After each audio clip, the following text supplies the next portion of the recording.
I cannot help asking those who have caused this situation, do you realize now what you've done?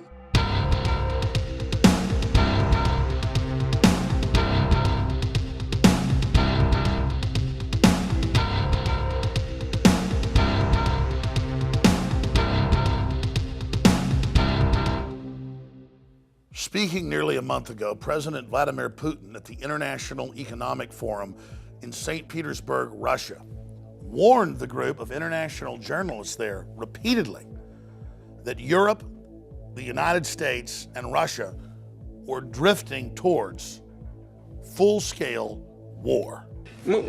We know year by year what's going to happen, and they know we know. It's only you that they tell these fables and you buy it and spread it to the citizens of your countries. Your people do not feel a sense of the impending danger. This is what worries me. How do you not understand that the world is being pulled in an irreversible direction? That is the problem. But they pretend like nothing's going on. I don't even know how to get through to you people anymore. And the big news is, a month later, almost a month later, after we first reported on it, in mid-June, there has been almost no Western coverage of it at all. And that's exactly what Putin was getting at. Whether you love Putin or hate Putin, if the leader of Russia, with thousands of intercontinental ballistic missiles and cruise missiles, is telling the West, I don't know how to get through to you, your media is controlled, you're being manipulated, NATO is putting missiles on our borders, we're having to move missiles in, you've overthrown Ukraine, you're on an offensive, you're funding and protecting radical Islam, do you know what you've done? Do you know what you've done, as he said at the UN, destabilizing the Middle East? Why are you doing this? Where are the sound minds across the political spectrum who should be stopping this? Russia has 3 overseas military bases. You have hundreds. You have your spies inside our country trying to overthrow it. You have your CIA people trying to get into our embassies. You are at war with us. And the average American, the average European, the average Brit is not aware of this. Another threat that President Obama mentioned was ISIS. Well, who on earth armed them? Who helped to arm the Syrians that were fighting against Assad? Who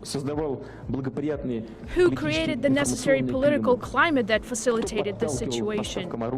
Who pushed for the delivery of arms to the area? Do you really not understand as to who is fighting in Syria? But the issue of a major world leader saying that we're moving to the brink of war, and it's not in our news, that's the big story. It shows how incredibly controlled things are. Deutsche Bank, one of the biggest banks in the world, is plunging right now. Much bigger than Lehman Brothers. If it continues, it'll make 2008 look tame in comparison. Elites are building armored fortresses and redoubts all over the world, admitting they believe collapse is coming. Governments are digging in. Russia is digging in. Our supposed government is collapsing our borders and bringing people in with diseases and ignoring the Supreme Court rulings.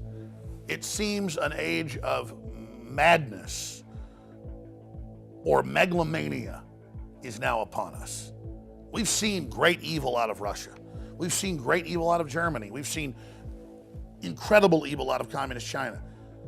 But America has had its problems as well. And now we see Europe and the United States and the whole Anglo-American establishment filled with hubris and arrogance, just violating domestic laws, persecuting the press, leaking classified material and getting away with it. This is the stuff that collapses and major wars and calamities are made of. And most historians point out the parallels between the start of World War I and what we now see happening today, and the parallels with the start of World War II and the climate politically we see today. Even the Pentagon admits that we're probably witnessing one of the most unstable periods in human history right now. But Obama says we've got the best economy ever and the world's the most stable it's ever been. as they do everything they can to push us into crisis. And it's not just the Democrats. They have their establishment Republican cohorts that are working with them. I have never been more concerned about what's happening on the planet today.